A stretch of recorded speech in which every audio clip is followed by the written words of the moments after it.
ہمارے پاس جب لوگ آتے ہیں اور وہ داخل طریقت ہوتے ہیں تو ہم جو بنیادی چیزیں ان کو بتاتے ہیں تو ان میں سے ایک چیز یہ لازمی بتاتے ہیں کہ رزق پاک نہیں ہوگا تو باطن روشن نہیں ہوگا. یہ بنیادی بات ہے. اگر رزق پاک نہیں ہے تو میرے حضور نے ارشاد فرمایا کہ ایک بندہ سفر کر کے کعبۃ اللہ کے صحن میں پہنچتا ہے اور کعبے کے پردوں کو تھام رہا ہے, وہ یمد یدیہ, اور لمبے لمبے ہاتھ کر کے کہتا ہے اے اللہ, لیکن اس کا کھانا حرام ہے, اس کا پینا حرام ہے, اس کا لباس حرام ہے, وہ غزیہ بالحرام, اس کو غذا حرام سے دی گئی ہے.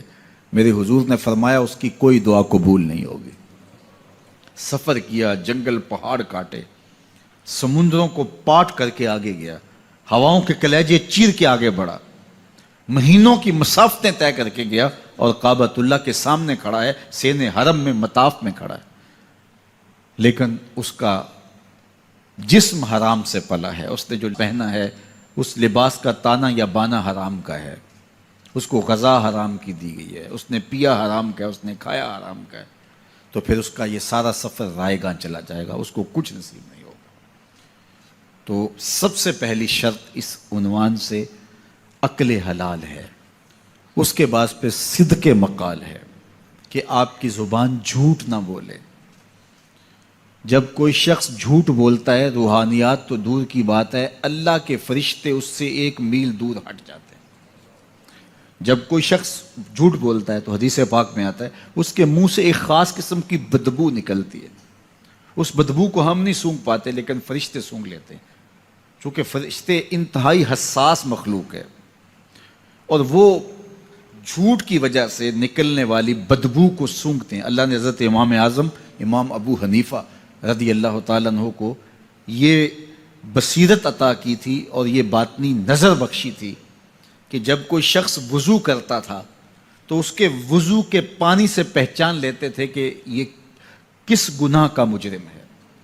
جب بندہ وضو کرتا ہے تو وضو سے ہاتھوں کے گناہ جھڑتے ہیں, منہ کے گناہ جھڑتے ہیں, تو وہ وضو کے پانی سے اس بات کو محسوس کرتے تھے.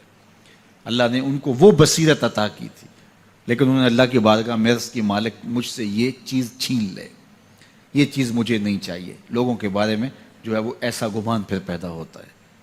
تو فرشتوں کو اللہ نے وہ حساس جو ہے وہ پاکیزہ وجود دیا, اور ان کی حس ایسی ہے کہ وہ بدبو جو انسان بولتا ہے اور لفظوں سے جو اثرات نکلتے ہیں وہ محسوس کرتے ہیں.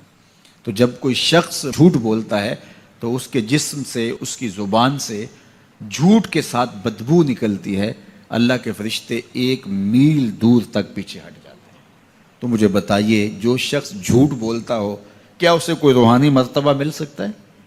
یہ سوچا بھی نہیں جا سکتا, یہ امکانات سے ہی نہیں ہے. اللہ کے محبوب علیہ السلام سے پوچھا گیا کہ حضور کوئی مسلمان, کوئی مومن کیا بزدل ہو سکتا ہے؟ فرمایا نہیں, وہ بہادر ہوتا ہے, لیکن ہو سکتا ہے کبھی اس سے بزدلی بھی سرزد ہو جائے. انسانی کمزوری ہے, کبھی انسان بہت طاقت میں ہوتا ہے اور کبھی انسان کمزور بھی پڑ جاتا ہے. فرمایا ہو سکتا ہے کبھی اس سے ہو بھی جائے. پھر پوچھا کہ بخل کر سکتا ہے؟ فرمایا نہیں, مومن سخی ہوتا ہے لیکن ہو سکتا ہے کبھی اس سے بخل بھی ہو جائے. کبھی کبھی دولت اسے اچھی بھی لگنے لگ جاتی ہے, جس طرح فرمایا گیا کہ اولاد مبخلتن مجبنتن, یہ جو اولاد ہوتی ہے یہ بندے کو بخیل بھی بنا دیتی ہے اور بزدل بھی بنا دیتی ہے. جب اولاد نہیں ہوتی تو بندہ سخی بھی ہوتا ہے اور بندہ جو ہے وہ مشکل حالات میں بھی کود جاتا ہے, لیکن جب اولاد ہوتی ہے تو پھر مشکل حالات میں کودنے سے پہلے سوچتا ہے میرے بچے ہیں یتیم ہو جائیں گے.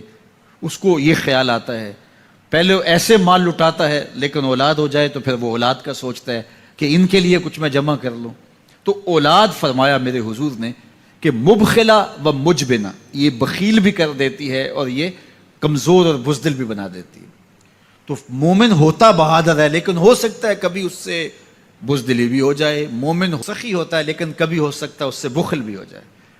لیکن تیسرا سوال حضور سے پوچھا گیا کہ مومن جھوٹا ہو سکتا ہے؟ تو اس پہ 2 ٹوک کہا, نہیں جھوٹا نہیں ہو سکتا. یہ نہیں ہو سکتا کہ مومن ہو اور جھوٹا ہو, وہ سچ بولنے والا ہوگا. تو عقل حلال